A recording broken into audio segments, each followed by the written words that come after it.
Maintenant, commençons la leçon d'aujourd'hui. Utiliser la conscience est la clé du Juneng Qigong. Cette leçon est extrêmement importante pour la pratique du Juneng Qigong.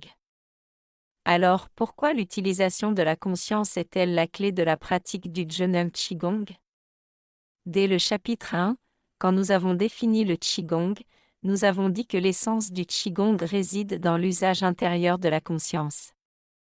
Le fait d'appliquer la conscience, d'utiliser activement et délibérément la conscience vers l'intérieur, pour atteindre la santé physique, c'est cela qui fait la différence fondamentale entre la pratique du Qigong et les autres formes d'exercice.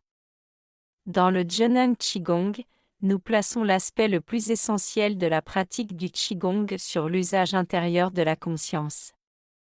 Pour aider chacun à mieux comprendre et reconnaître l'importance de la conscience dans le Qigong, nous allons expliquer dans ce chapitre, sous plusieurs angles, pourquoi pratiquer le Qigong avec une conscience tournée vers l'intérieur peut provoquer des changements dans la santé physique et mentale.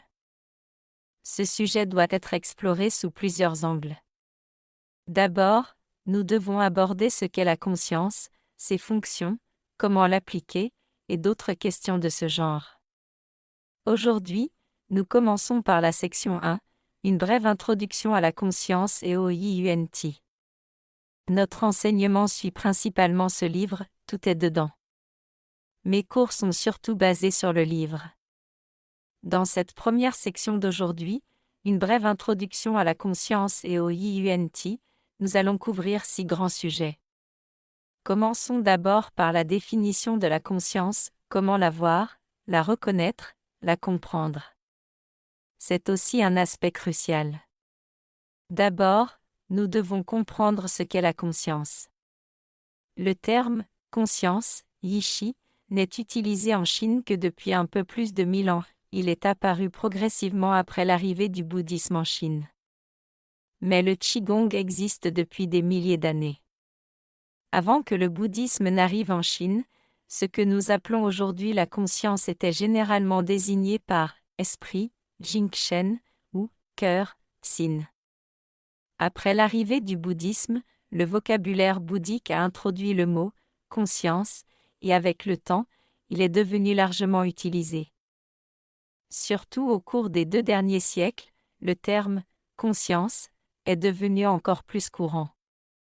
Aujourd'hui, divers domaines académiques utilisent ce mot, en général pour désigner l'activité nerveuse supérieure, l'activité fonctionnelle du cortex cérébral. Cependant, chaque discipline utilise le terme « conscience » à sa manière, et la compréhension qu'elle en a n'est pas tout à fait identique. Du point de vue de la science du Juneng Qigong, notre compréhension de la conscience n'est pas entièrement la même que celle des autres disciplines. Pour aider nos étudiants à saisir le concept de conscience, avant d'aborder la vision du Juneng Qigong, parlons d'abord des autres perspectives sur la conscience. La plus connue est celle de la philosophie. Quand on parle de la conscience par rapport à la matière, ces 2 concepts sont considérés comme des catégories opposées. En philosophie, la conscience désigne notre monde subjectif, l'opposé du monde matériel. Elle englobe principalement diverses activités psychologiques, c'est-à-dire les réponses du cortex cérébral aux choses extérieures. Cela inclut les sensations, les perceptions, les représentations, les concepts, le raisonnement, tout cela entre dans le champ de la conscience. La philosophie enseigne que la conscience est un produit du cortex cérébral et de la société, une réflexion du monde objectif. C'est la compréhension générale que la plupart des gens ont de la conscience dans la société. En dehors de la philosophie, il y a la psychologie. La psychologie a aussi son propre cadre concernant la conscience. Son concept est assez proche de celui de la philosophie, mais un peu plus large sur certains points. La psychologie inclut les émotions, la personnalité, le tempérament, ainsi que la pensée basique, la mémoire, la créativité et d'autres activités mentales, tout cela est considéré comme faisant partie de la conscience. La philosophie n'insiste pas beaucoup sur les émotions ou la personnalité, mais la psychologie les considère comme des aspects fondamentaux de l'activité consciente. Bien sûr, il n'y a pas de frontière stricte entre la définition de la psychologie et celle de la philosophie, rien de très précis. Surtout en Chine, la psychologie compte aujourd'hui de nombreuses écoles différentes. La vision dominante s'aligne sur la psychologie expérimentale, qui est assez proche de l'approche de la philosophie matérialiste dialectique sur la conscience. Puis il y a la médecine. La compréhension de la conscience en médecine est différente de celle de la psychologie. La médecine occidentale définit l'activité consciente comme un état de veille, être alerte et capable de réagir au monde environnant. Cet état fonctionnel du système nerveux, c'est ce qu'on appelle la conscience. Donc, s'il n'y a pas de veille. Si une personne est dans le coma, on ne la considère pas consciente, elle ne peut pas réagir à son environnement, donc elle est inconsciente. C'est ainsi que la médecine occidentale voit la conscience. Maintenant, la médecine traditionnelle chinoise, MTC, est un peu plus complexe. La MTC n'utilise pas exactement le terme « conscience », mais elle aborde des concepts qui recoupent celui-ci.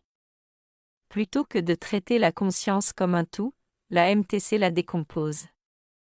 Elle associe la conscience à la fonction du cœur, xin, mais pas seulement au cœur physique. Dans les termes anciens, le cœur incluait l'activité mentale. La MTC dit que notre capacité à percevoir le monde extérieur provient de la fonction du cœur.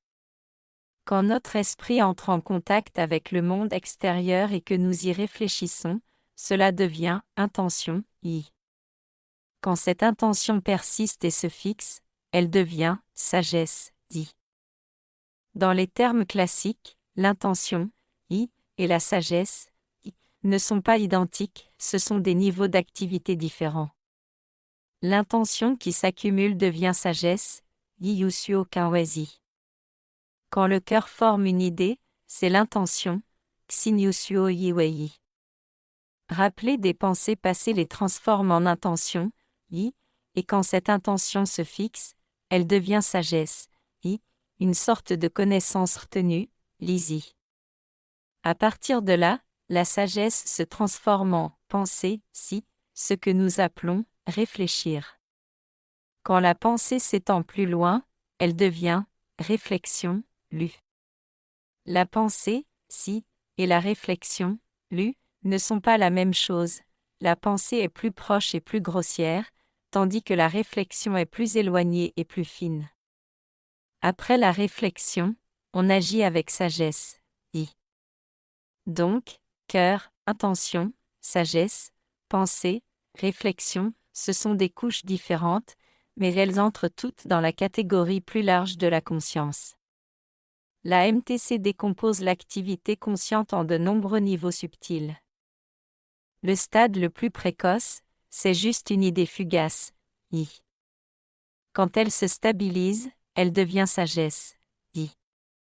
Cette sagesse, quand on l'approfondit, devient pensée, si.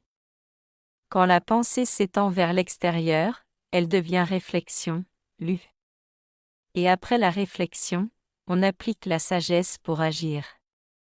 Mais la tradition qui parle le plus de la conscience, c'est en réalité le bouddhisme.